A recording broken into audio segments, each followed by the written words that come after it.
은혜 받으실 말씀은 고린도후서 4장 6절에서 12절까지 말씀입니다. 고린도후서 4장 6절에서 12절까지 말씀 우리 다 함께 봉독합니다. 어두운 데에 빛이 빛이라 말씀하셨던 그 하나님께서 예수 그리스도의 얼굴에 있는 하나님의 영광을 아는 빛을 우리 마음에 비추셨느니라. 우리가 이 보배를 질그릇에 가졌으니 이는 심히 큰 능력은 하나님께 있고 우리에게 있지 아니함을 알게 하려 함이라. 우리가 사방으로 우겨쌈을 당하여도 쌓이지 아니하며 답답한 일을 당하여도 낙심하지 아니하며 박해를 받아도 버림받지 아니하며 거꾸로 트림을 당하여도 망하지 아니하고 우리가 항상 예수의 죽음을 몸에 짊어짐은 예수의 생명이 또한 우리 몸에 나타나게 하려 함이라. 우리 살아있는 자가 항상 예수를 위하여 죽음에 넘겨짐은 예수의 생명이 또한 우리 죽을 육체에 나타나게 하려 함이라. 그런즉 사망은 우리 안에서 역사하고 생명은 너희 안에서 역사하느니라. 아멘. 말씀의 제목을 다 함께 따라해 주시길 바랍니다. 질그릇에 담긴 보배. 질그릇에 담긴 보배. 이민 목회할 때 교회 예산을 세울 때가 있어요. 1년에 이제 예산을 세우는데 그 예산의 맨 위에가 여러분 목회 활동비라고 적혀 있어요. 제가 쓰는 돈입니다. 목회 활동비.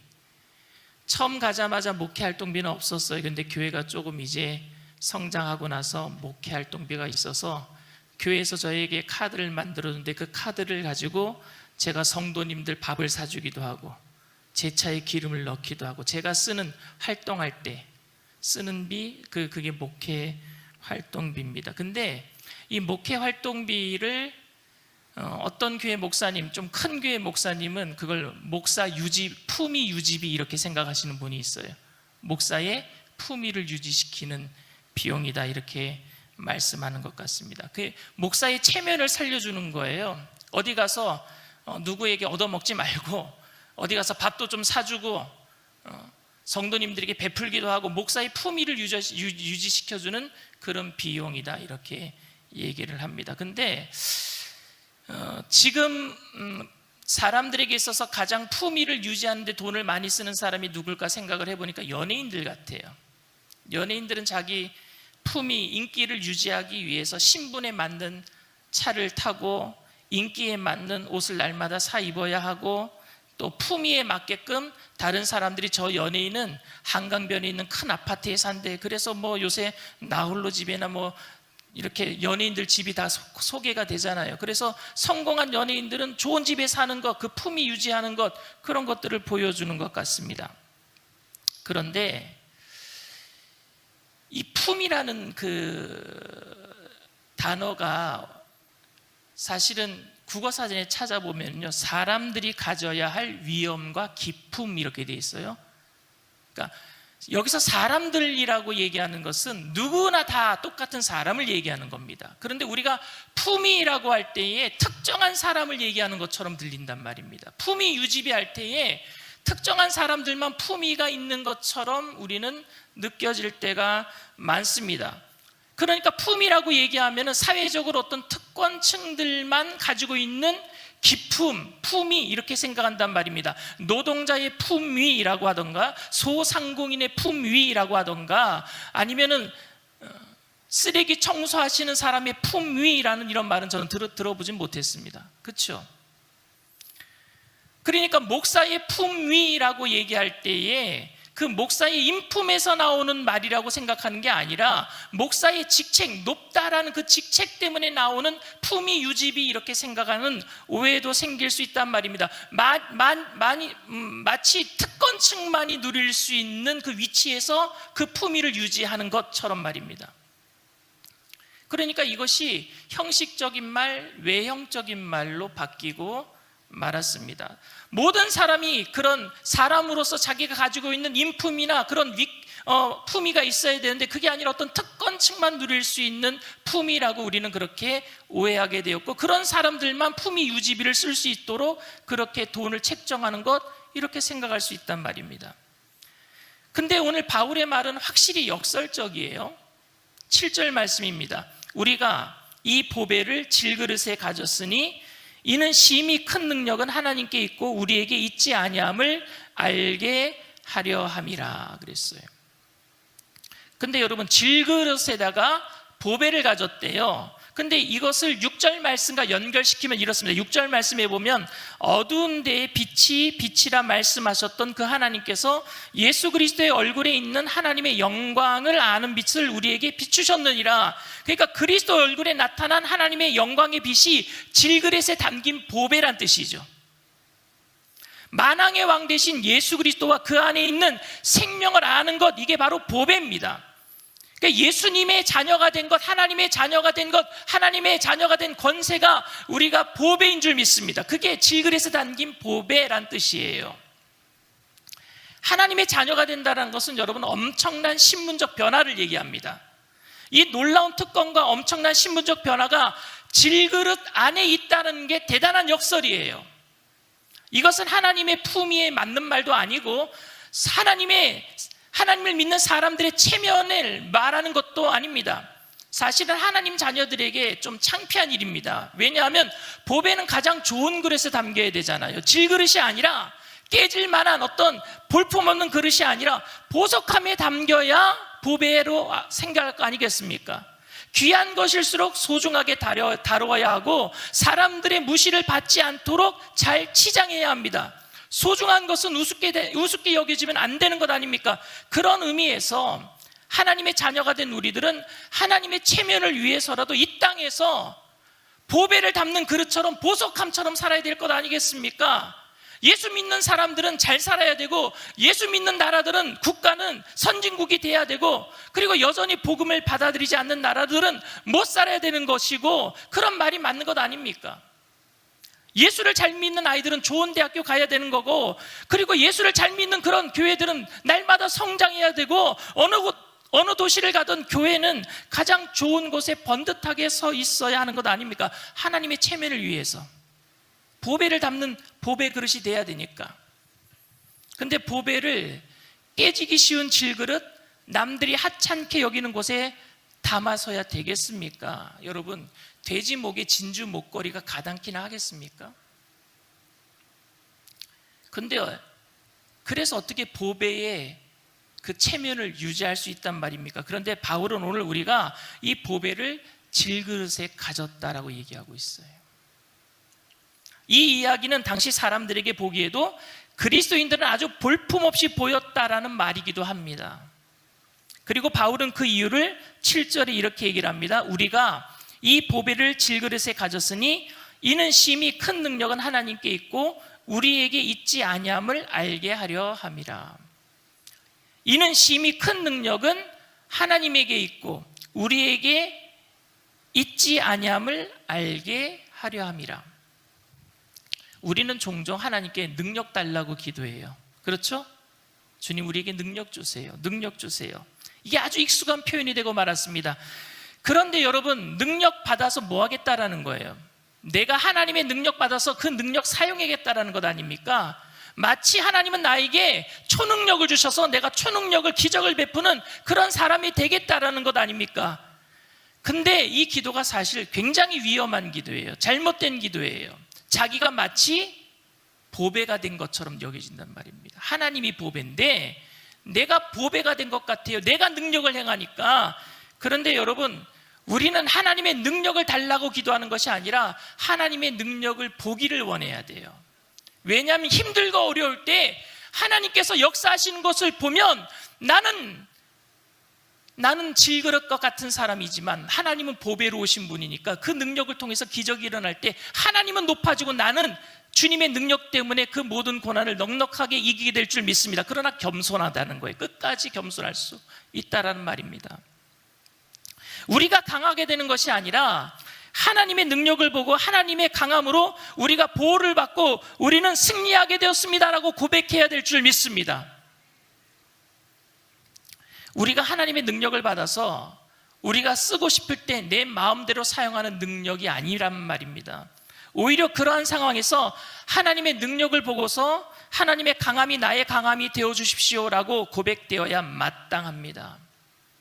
그렇지 않으면 내가 하나님처럼 능력받아서 내가 강해지겠습니다 하라는 것은 또 다른 선악과를 따먹는 것과 똑같아. 왜? 아담과 하와가 왜 선악과 따먹었어요? 마귀가 어떻게 유혹했어요? 너도 하나님처럼 될 수 있다 아닙니까? 그러니까 하나님의 능력을 받으면은 너도 하나님처럼 될 수 있어. 이게 선악과예요. 우리는 하나님의 능력을 달라고 얘기하는 것이 아니라 그렇게 주시도 않을 뿐더러 우리는 하나님의 능력을 보기를 원해야 됩니다. 능력 받아서 일하는 거 아니에요. 능력 많으신 하나님이 함께 계실 때 우리는 늘 승리하게 될 줄 믿습니다.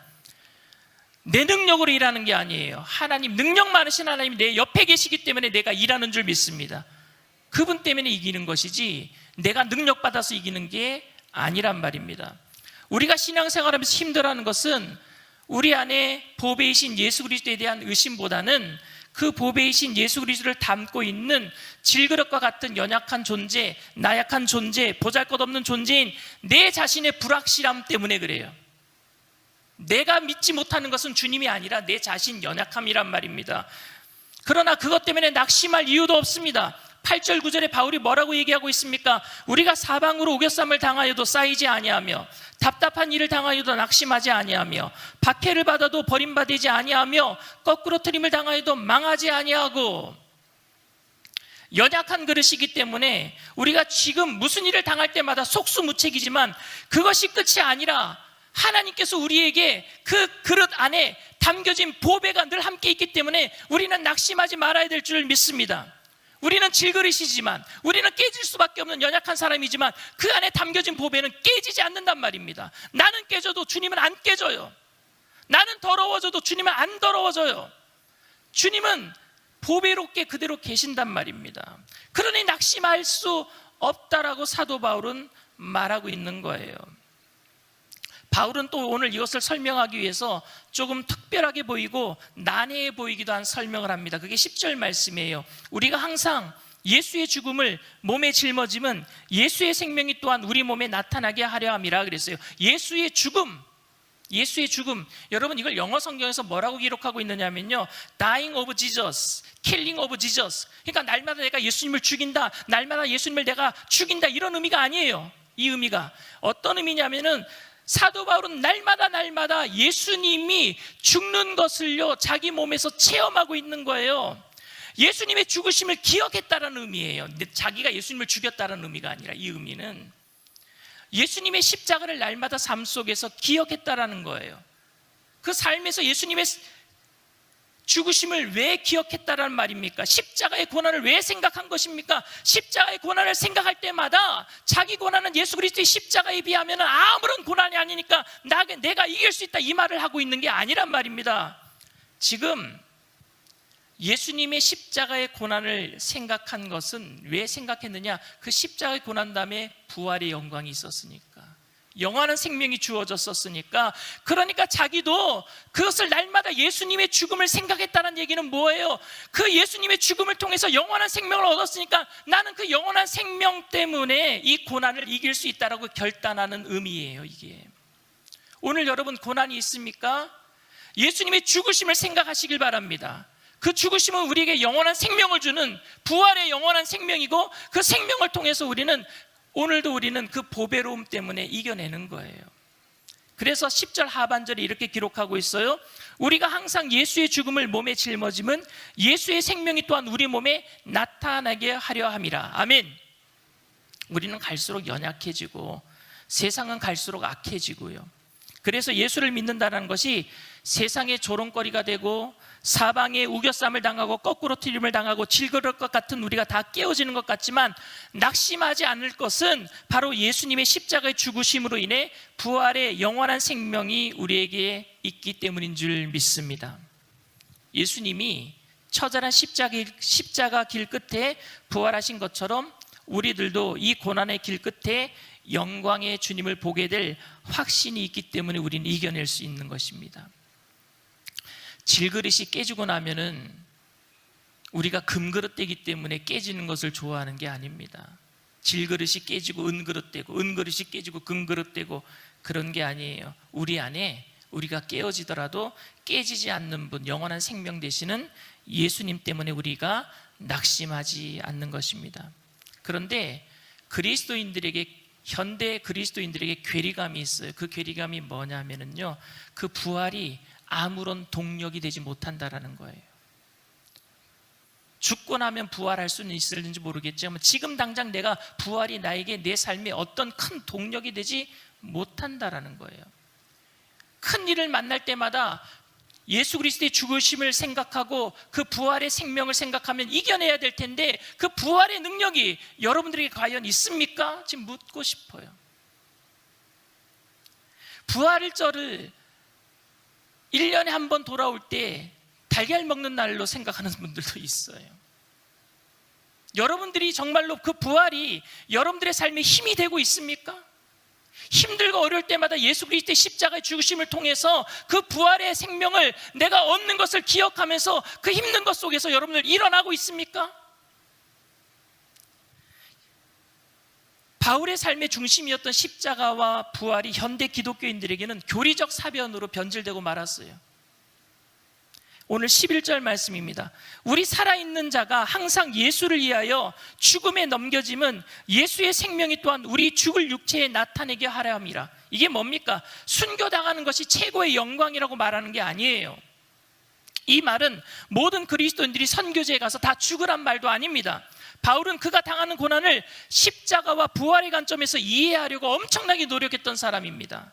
힘들어도 포기할 수 없고 답답해도 낙심할 수 없고 박해를 받아도 넘어질 수 없었던 것은 그가 부활을 믿었기 때문이에요. 바울이 고린도전서 15장 19절에 이렇게 얘기합니다. 만일 그리스도 안에서 우리가 바라던 것이 다만 이 세상의 삶뿐이면 모든 사람 가운데서 우리가 더욱 불쌍한 자리라. 이게 뭡니까? 부활이 없다면 예수 믿는 사람들이 가장 불쌍한 사람이다, 이 얘기를 하고 있어요. 부활이 없다면. 부활이 없는데 왜 기름감에 더 던져서 죽느냔 말입니다. 부활이 없는데 왜 예수 믿고 매를 맞고 신분 박탈당하고 로마의 귀족이었다가 예수 믿은 것 때문에 천민이 되고 예수 믿은 것 때문에 콜로세움에 가서 짐승의 밥이 되고 부활이 없다면 가장 불쌍한 사람들이 너네들이다, 이 얘기를 하고 있는 거예요. 근데 이 얘기는 뭡니까? 부활이 있다란 얘기 아닙니까? 그가 말했던 것은 진심이었어요. 가장 불쌍한 사람이 기독교인이었는데 부활이 있기 때문에 가장 불쌍한 사람이 아니란 얘기예요. 우리가 정말로 부활을 믿는다면 이 땅에서 사람들이 품위를 유지하는 것이 뭐 그리 대단한 일이겠습니까? 현대교회가 진실로 부활을 믿는다면 십자가의 길, 고난의 길을 못 갈 이유가 어디에 있겠습니까? 그래서 바울은 그 길을 가다가 혹시 죽더라도 우리의 죽을 육체에서 예수님의 생명이 나타난다라고 고백한 줄 믿습니다. 내가 죽더라도 내 육체에서 그리스도의 생명이 나타날 것이다. 비록 질그릇 같은 인생일지라도 그 안에 예수님의 보배가 있는 줄 믿습니다. 그 보배는 우리의 능력도 아니고 믿습니다 하는 우리의 신념도 아닙니다. 이 보배는 오직 그리스도 크신 능력, 예수 그리스도의 생명인 줄 믿습니다. 여러분들은 아직도 부활은 나에게 아무런 힘도 능력도 주지 못한다고 여러분들 그렇게 믿고 있지는 않습니까? 그렇게 여기고 있지는 않습니까? 차라리 목사님, 돈 버는 방법이나 말씀해 주세요. 성공할 수 있는 방법이나 말씀해 주세요. 병 치료 안 받는 그런 설교나 해주세요 라고 여러분들 말하고 싶지는 않습니까? 당장의 시급한 문제를 해결하는 것은 중요하니까 발등에 불부터 끄는 것이 당연하고, 저도 그렇게 여러분들이 그렇게 저에게 말한다면 그 말씀 이해할 것 같아요. 왜? 얼마나 힘든지 저도 아니까. 힘든 시기를 지금 살고 있으니까. 그러나 오늘 우리는 우리의 고난 속에서 한번 진지하게 생각해 봐야 합니다. 코로나19가 끝날 것 같지도 않고, 청년들에게 직장의 자리가 있는 것도 아니고 점점 직장에 들어가는 점점 힘들어지고, 대학교 졸업해도 갈 곳이 없고, 집은 감히 살 수도 없어요. 영끌을 하고 온 것을 다 팔아서 집을 사도 이제는요, 여러분, 대출 받기도 힘들지만 대출 이자가 얼마나 비싸졌는지 몰라요. 그런 고난을 받고 있는 우리 청년들 앞에 진지하게 그 고난 앞에 우리가 생각해 봐야 합니다. 예수를 믿지 않는 빈 그릇된, 예수님이 아예 없는 사람들은 빈 그릇이에요. 아예 없으니까 빈 그릇, 아무것도 없으니까 빈 그릇 아닙니까? 그런 그 빈 그릇들도 자신을 치장하고 화려하고 그런 것도 여러분 어리석은 일이지요. 빈 그릇을 치장하는 것. 예수님이 안 계신데 집을 많이 가진 것을 자랑하고 좋은 차 타는 것 자랑하고 명품 옷을 입는 것 자랑하고 이것도 참 어리석은 일이지만 빈 그릇이 아닌 질그릇, 보배를 가졌다라고 말하고 있는 그리스도인들이 그리스도인이라고 지칭하면서 자칭하면서 예수 그리스도를 믿는 사람들이 그 빈 그릇이 아닌 질그릇을, 예수님을 보배를 담고 있는 그 질그릇이 다른 곳으로 치장하고 있는 것은 더 어리석은 일 아닙니까? 예수를 믿는다고 하면서 왜 다른 곳으로 치장하느냐 말입니다. 그게 품이라고 생각하고, 바울은 내가 이렇게 고난 속에서 참고 견디는 것은 예수님의 능력으로 언젠가는 질그릇이 금그릇이 될 것이라고 생각했기 때문이 절대 아닙니다. 평생 목회하면서 5명으로 목회하는 목사님을 본 적이 있어요. 목회를 시작하면서 사모님이 몹쓸 질병과 사고로 아이들을 먼저 천국에 보낸 그런 목사님도 계십니다. 끝까지 그런데 목회를 포기하지 아니하고 하나님께서 나에게 능력 주셔서 어느 날 갑자기 교회를 부흥시켜 주실 것이고 1000명이 되는 교회 만들어 주실 것이고 죽은 사모 애들보다도 이제 예쁜 사모 얻어서 내게 또 자식도 주실 것이고 이런 희망을 가지고 목회하는 게 아니란 말입니다. 예수님의 생명 때문에 그 질그릇이 깨어질지라도 그 안에 생명은 그대로 있기 때문에 그 생명 부활 때문에 그대로 목회하시는 줄 믿습니다. 그게 얼마나 귀한 목회입니까? 그것은 부활의 주님을 믿기 때문에 그래요. 바울은 죽음에 대해 굉장히 긍정적으로 표현합니다. 여러분 12절 말씀이에요. 그런즉 사망은 우리 안에서 역사하고 생명은 너희 안에서 역사하느니라. 난해한 구절이죠. 사망은 우리 안에서 역사하고 생명은 너희 안에서 역사하느니라. 이 말은 사명을 이야기하고 있어요. 자신의 사명, 자신이 전하는 복음으로 인해 고린도 교회에 생명의 역사가 일어난다면 지금 나에게 임하고 있는 육체의 죽음조차도 사명으로 생각하겠다는 사도 바울의 고백이에요. 이 고백은 내가 죽음으로 인해서 고린도 교회에 생명의 역사가 일어났다면 이 사망도, 내게 지금 고난으로 인한 사망도 난 괜찮다라고 얘기하고 있는 거예요. 예수님의 생명이 그곳에 역사하고 있으니까. 내 그릇이 깨짐으로 말미암아 내 안에 있는 예수 그리스도의 생명이 고린도 교회에 전파되고 있으니 생명이 일어나고 있으니 얼마나 좋습니까? 그러니 죽음도 괜찮다. 사명을 얘기하고 있는 거예요. 사랑하는 청년 여러분, 이런 바울이 여러분 불쌍해 보입니까? 아니면 그저 바울은 우리와 다른 부류의 사람이기 때문에 멀게만 느껴집니까? 바울의 이런 고백이 여러분들 아름다워 보여야 됩니다. 나의 고백이 되어야 돼요. 예수님의 생명의 아름다움을 여러분 바울처럼 같이 찬양하고 싶지 않으세요? 저는 이것이 질그릇의 안에 보배를 담고 있는 그리스도의 품격이라고 생각합니다. 그리스도는 이렇게 살아가야 돼요. 그리스도인들의 품위는 얼마나 큰 교회에 다니고 얼마나 큰 교회를 목회하고 있는가로 나타나지 않습니다. 그리스도인들의 품격은 얼마나 복받고 성공했는가로 나타나지 않습니다. 그리스도의 품위는 질그릇과 같은 내 안에 영원한 소망 되신 예수님이 살아계시는 거예요. 그 생명으로 내가 죽더라도 예수님의 생명이 빛난다면 나는 괜찮습니다라고 고백할 수 있는 사람이 되어야 됩니다. 그것이 그리스도인의 품이에요. 품격이에요. 그게 질그릇 안에 보배를 담은 우리들이 되어야 되는 줄 믿습니다. 저와 여러분 모두가 이 땅에 그 어떤 환난과 고난이 다가온다고 할지라도 나는 깨어질지언정 내 안에 영원히 살아계신 빛 대신 예수님의 소망이 나를 통해서 다른 사람들에게 전파될 수 있다면 나는 이것으로 족합니다. 사도 바울의 고백을 할 줄 아는 저와 여러분들 다 되시기를 주님의 이름으로 축원을 드립니다.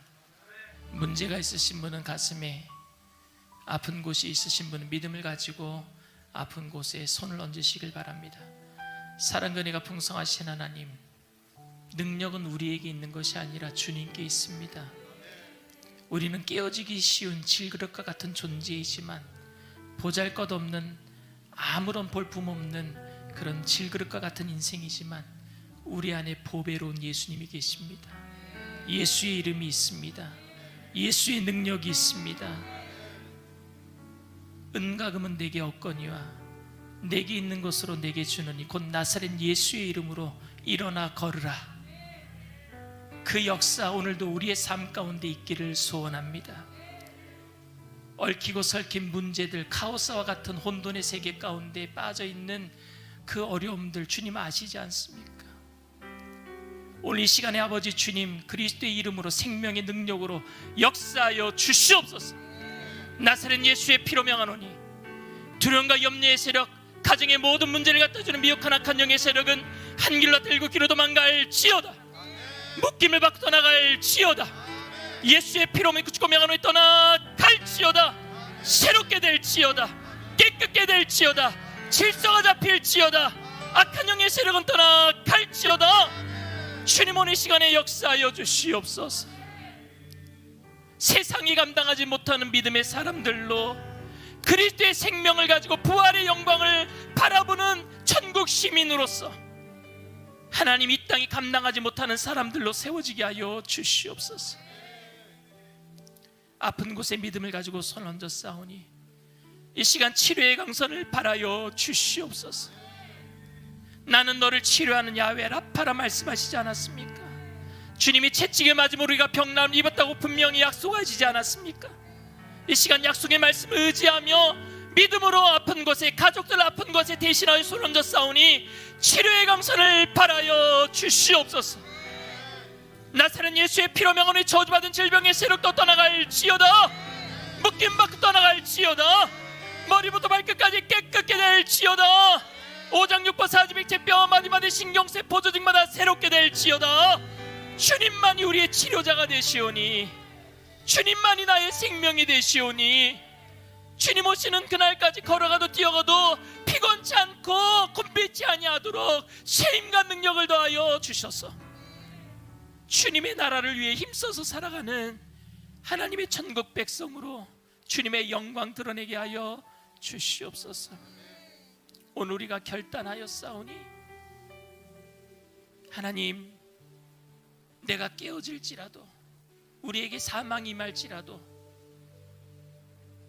우리 때문에 다른 곳에 생명이 전파된다면, 내가 깨어짐으로 인해 내 안에 계신 보배로우신 예수 그리스도의 부활의 생명이 전파된다면 나는 그곳으로 족합니다라고 고백할 줄 아는 청년들을 통해서 주님의 영광만 드러내 주시옵소서. 감사드리며 예수님의 이름으로 기도드립니다. 아멘. 지금은 우리 주 예수 그리스도의 무한하신 은혜와 아버지 하나님의 영원하신 사랑과 보혜사 성령님 내주교통 충만하시고 위로하시는 축복이